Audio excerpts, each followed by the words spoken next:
Minister N. Biren today stated that the sense of hatred and segregation among different communities in the state has significantly faded away over the past years. He was attending the Diamond Jubilee celebration of Namdun Longkhul, organized by Diamond Jubilee Celebration Committee Namdun Longkhul.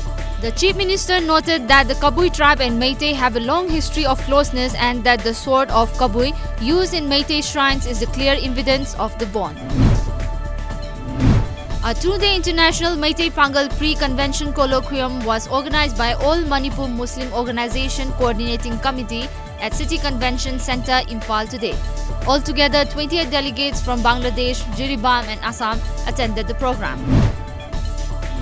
A combined team of Technopal District Police, Narcotics and Affairs of Border and Forest Department destroyed 55 acres of illegal poppy plantation at the hill range of Aimol village in Technopal district yesterday.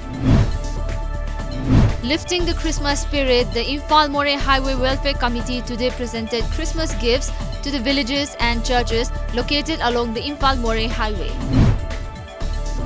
India and Chinese representatives will meet in Delhi today to discuss the international boundary between the two countries.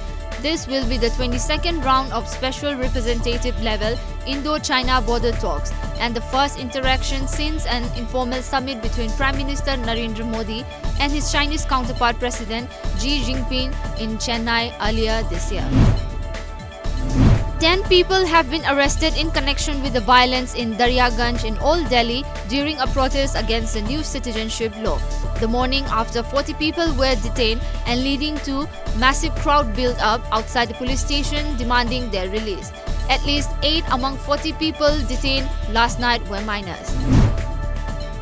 North Korea today lashed back at the United States for taking issues with its human rights record, saying Washington's malicious words would only aggravate tensions on the Korean peninsula, according to media reports.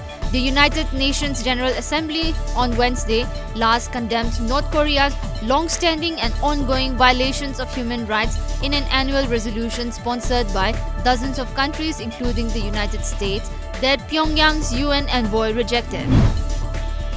A bill has been introduced in the US House of Representatives to promote the legacy of Father of the Nation Mahatma Gandhi and Martin Luther King Jr.